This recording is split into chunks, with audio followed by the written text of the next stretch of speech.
fatalo fatu le mai moanga le atunu le vanga le fiafi ya le fo o mai taimi o le tato proklame au le aini molili ya pe ona masania I po stofi taitasi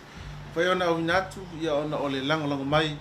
ya le fale o lo fatu anga va lua mala wala ata o le TV lua ya o inatu le tato proklame o le au le aini molili o le fiafi nei ya le wa asiai le tato proklame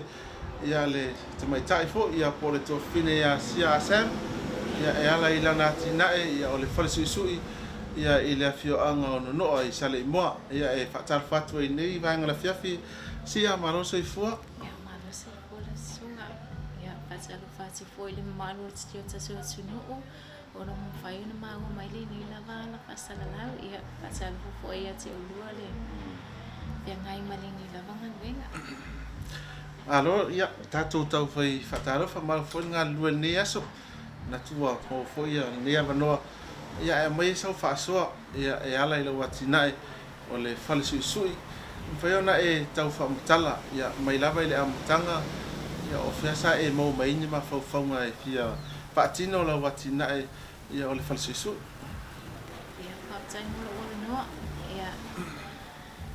wa o sia asem sa o tawina ile ile onga le la mo kuna o I fale ula sa mo le no te o ina ile mta ukule nei o ile la pala mo ya ma o usa aviel ma te tau sanga ile wa Facebook wana ile wa Facebook tas ya beta ai mai le na la ba taimi sa o fainga wengai na umala wa onga ma umar fa onga sa ma wala o avanoa o te whainga wengai I le whaten maa lore nei o le Elisa Hotel. Ya, mai le nā lava umi. Sa o mawa ai se te maita I o sona te o lua e Filipino. Filipino e suisu I lona te o lua. Sa ia whape mai te o lo o mana o mia se teine suisu I a le lato wa whale suisu. Sa o whaasua fo iai o au sa o suisu I le lau mua puna o ai o te fia fala wai te leina no mana mai ana tale ni bo mo ia sam fai lava no wanu mama wala no te o te whainga ruenga I le lava fal suisu ia o le smart si ko le Amau supermarket ia sa o te le fapela no watu lo mata tipi se ofu sui sa o watu mo mata le fa popo ie fa mo popo ie salu le pefo I fa pena mai le na lava taimi sa bela masi tolu masina o faya bele anga luenga e au no maso si ino si ofu peta ai sa ile Filipino e ngo ya noli walefa na suisu I Amerika Samoa o ia le sa uma va ai te ai tonu le lava fali isu ia o lo fa pia lava na faile ninga venga ia so uma sa ia fa pia mai sia e te fia isu o te va ai lava ia te oe o te mi malolo ai e te tipi fasi ia sa o fa so ai o au te fia mana o a bea o masi tanga te isu ile mana ia ile lua fes bono le ia sa ia fa so mai e ma fa yo no wa o ina oe ai be ai so soani e te au lo falsi sui sa fa pen ma pa alua maleni lava Filipino mama walono na taimi na te au o ina ia ta silva ia so na ia training ia I lungo le la au industrial machine ia taimi nei wan pa so la to la sui so se itu ai na la ia ma tai lona na o le fua make sure tino tangata ia sa maua lava le fia le na lava taimi wo maua le fa manianga mai le lava Filipino ia mai le taimi nei ia wa mafai lava ona o atina lava business ia mai le lua Facebook fitu le anga I le lua fe lua skulu sa o fainga wenga I lava le ni lava Filipino e noa ia no likilion o ia le bese master kata ngai Samoa ia o ia le sa o ina o masa na o lava na fa ataula ula au le la au tuai le ia na mata I lava na fa ia me se fale ia alwal wani wana ole su'i lava a o matanga sa mai ola tau ie ma su'i lava sa yaila ia lo nau ta inga o te fia iloa e lei o te fia iloa e lei e fai lava o design e au lava ia sa fa pe no mau ai se tama e tipi ana pepa market o ia lea sa so ana lu se la business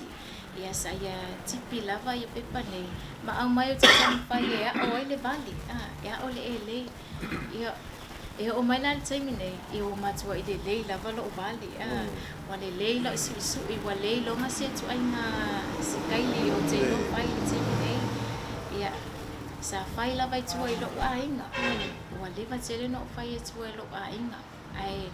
sai ile masina te nei sai ai lo na no ta inga o te fia fa atu se signboard valele e ta was we tangata o i fa su ile asia lo ia le ala wa asia ya fa tu ata silo masina ta lo na o ta mo fai nei lava atina e tai nei tai mana ia lau fa so foi ia mai lava le amtanga ia le taimisa e o nai ile kolisi ile la mo kuno ia mai le taimina e fainga luenga i le vaenga lava le o sui ia male o mai le taimine o le o faia o ela o e fa su ese nga vaenga ia lua taimina e au nai le isi ala sui ia malo fa tino ina lava o e ia o lau business tai mo fa sili ia matua te le lava le senga ia o le taimi sa o whainga luenga i lea wharisui a whapea 5 sputa la o te sui e le puletasi e 2.5 tala taita ai 2.5 tala le ona bisa e 5% maua ia au 5% e maua le ona le wharisui ia mai le taimi nei wa maua a joa lava ya o le 5 sputa la lea e wasilau pasenge le mela wa maua ya fa popo mai ele wasili a ko le kopela wa maua ngai lo le tupesa o no fo fainga luenga ile lava fasisa ole mai ta watu e tala vau lava lo soifua pe ase matua lo soifua wai nei ya wa tolu spoon nei tau sana ia pe le winga le fisili o le wa mata ona e ngalue fa tangata fai business ale tala volo so fola se mo meeting ia o i la business mo le lumana fa tsai mo fa fisili ia o le nau ta inga lava ma le mo meeting ale ni lava tangata o te fia mana o e avea lo fai sisu i ma se fale pe o fale ia pia pe o le eveni wa ule to e fai ele wa sapalai mai lava le ia foi le ai pa fo ma mai ia ma ule tinga ina e fai le ni lava me wo fi mana o e fai ne o tanga ta fai nga luenga foi le ia na le fa tumu lo fa su i lava na le mai lava tanga ta i su ela to size sa fa pena ole mai ta watu le va na matala o business ala se tali me tangata i lau business il taime ia ma se tupe mawai i le amatanga o lau business fatami fapsi ia ele temi mua lava i le i fatu wina le ni lava fasisi pe ia na tangata lava matu a inga man matu nuu manai tangata i tu atu masani ia tia wa ia artemi nei o mawhai ona o creating se page foi la le business ia matu ina tu ai lunga o follow fata nei ia le temi nei ia for international melo ia tato ia wa le lava nai o kai o mau mai fa nei market lai mau mai fa o le tele na o falsu ia me se foi ia tangata su ia pe wa matele mai o ka mai fa ale vave foi na o lo fia foi na fatino pel ni au nang e inisio of sosania o i la business tem ni po le lava tinga rua lava na o fatino lo business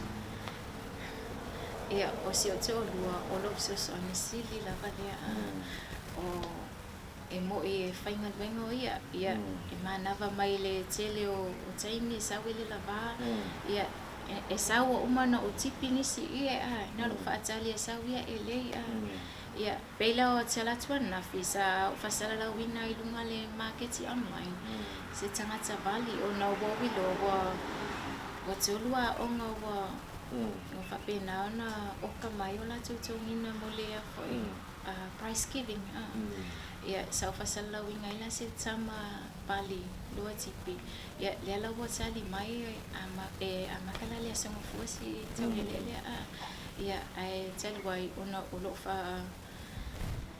tutuangia si tamaita ai sam faiuna ma baba alua le si atini finga benga le sam faiuna ma to alua le suina ia temine lo fatali la ona o laili fal mai le temine ia lo no inga si temole pai se fo a mata uma loa ia le bali male sese Aria tase mai le ia ula e te suina o a patensi te whaungaina ala foi se tau o la e o lo e a su e nei lo farsisu fatai ia te minei wa o le ala vale paten ni sa tangata ia e mana o failo na ia na ia e te mo fai fo ia lo nei foi tangata fata wa ai te mo fai tali le mana o le ala tangata ia o te minei ia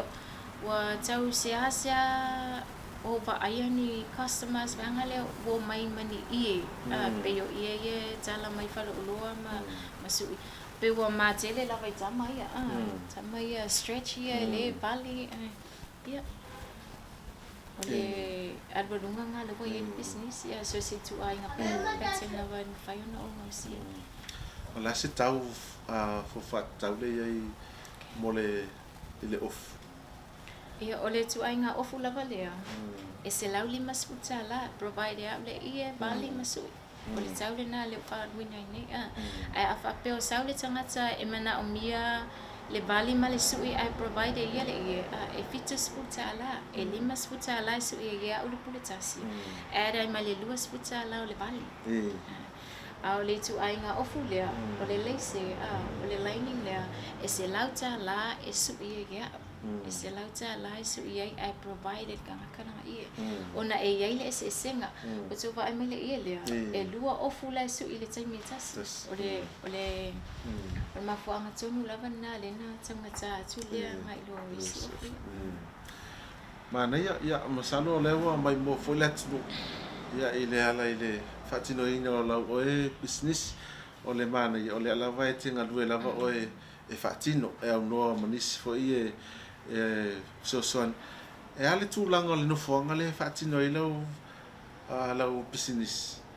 o e longo fie tangata e se mai lungo o Facebook wale te tu wai lungo le pena tfailangi ia le a o ine ia ia so tatu atu no uma tangata fimlanga e se fai lo ai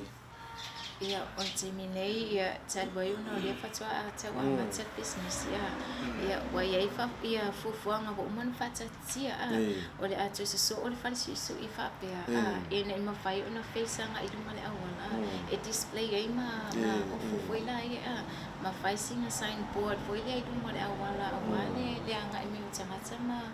ma mai lord fasi so ia lo tu nei ona e tau le lo mai lunga le awala ia ai o le taimi nei e te ele o ngai tangata so isu isu matonu ia e o mai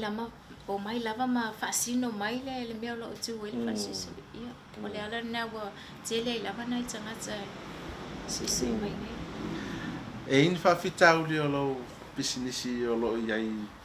mai lava le amatanga se o meltimi sa o le fa fasilia tele o e tele lava ia fa fita uli le o le ngaluenga ia o le memo muai e mo ia le tupe vave le business a o le e tele mo ai e tele mo o isi aso a o aso fa pitoa foi le o lo tu tamaiti lo tu tina tama ia e te sau mai ai le si aso e au ali si aso o tau ia tele o isi o le whaafitau li tele na le tia wa tele no so le sapati ai ia ma le si mea wa o tele al vai lava se lotu tu sa e umatu na sui ofu nei wa te ale valu e amatai le lotu ia paola le mea tia o le moe ia tu ainga whaafitau li na lo ia le saimi nei ia natua la tata fo ile si io le ta fatanoanga manatu le ta o la faso o le tmai te talvo ia o lo fatinoina la masalo ia e talfeunga le sa fautuanga sa tu ala lo tu planga talvo o mai ia e ala le fanga ina le taleni manga va ese lo ia e fatinoia ngaluenga ma wai foi se leni ia mo tau se ino ainga ia o whanau ma tautua ino le kalesia. Ia, whaftai lava mo le amanoa, ia. E momo lava no whaftai le li o no le ni lava ta le ni wa ia wha tamau ainga ina i fuelo ainga e mai se fuelo ni tangata. Ia, o te moli mau atu ile nei lava ta le ni ele se ta le ni whaingo fie, mai ele se mea tatu te maua ma se file mu, ia o sau whautuanga mo le lau tele tupulanga si o tatu atunu. Awana e ailo mafofau e tele mawhaia o na e atina e pe te mawhaia na whatuina se pisinisi. Awana e tu mawala loina lo tangata. Pe ona whaia tu le taimi watia. O se tangata e o se tangata e tele na whapaia i se taimi ai o lo mafofau o lo una ia au sia e mawhaia na e whaia le melea. E mawhaia na e whaia le melea. Mai le tausanga watia ile ya se tema tausanga watia na maua mai ai la kon karate mai tutuila sa o mai la vale nga le nei masu e mai au e mana mia o te running la ko pisinisi o tutuila ia ile 11 ma so mai sa walu lava ma avelo tamateni like titi ia ile 11 no toi foi mai ona wa obilo o le atele atu tupe tangata le la talwa te whainga luenga na ilo atu tupe maua ia sa iaila ia lo mafofau sia e mawhaiona e whatuina se pisinisi e te atina e lava oe mawhaingoa lava ilo oe lava ingoa o le ingoa lea whalisi sui o Divina's Design o le ingoa lea o la o tamatine lea Divina ia o lo whaingoa e pia la o whalisi sui le ne taimi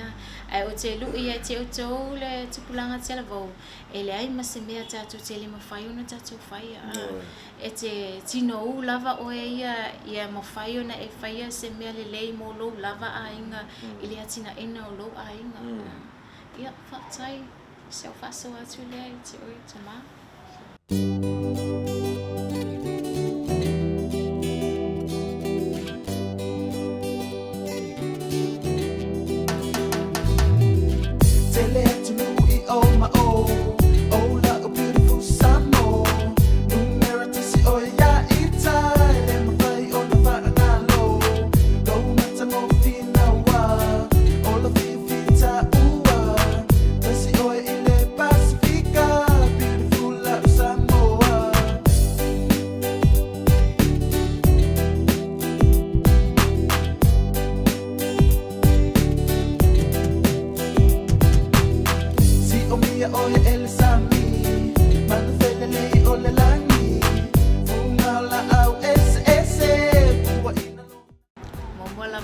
Tule whakataio na o mawase avanoa le ni lava pukalama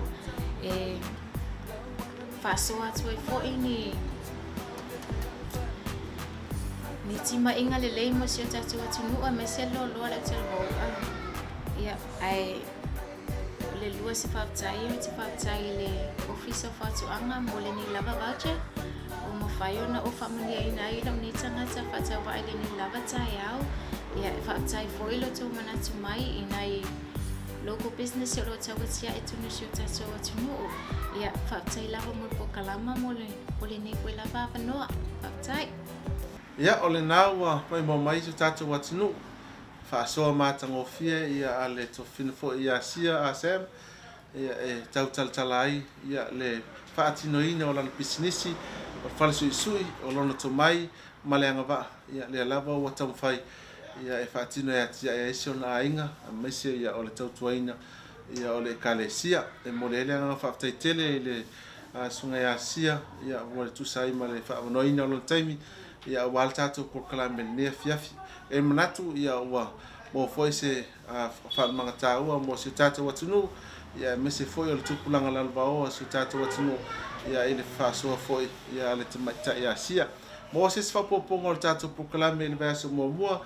te faaleoina le agaga faafetaitele i tatou lagolago outu faaleolo faatoʻaga tusai ia ma le lagolagoina o le tatou polokalame le aua le aina i malili manuteleina lenei afiafi Samoa i le au faasausauga tou fasaifua.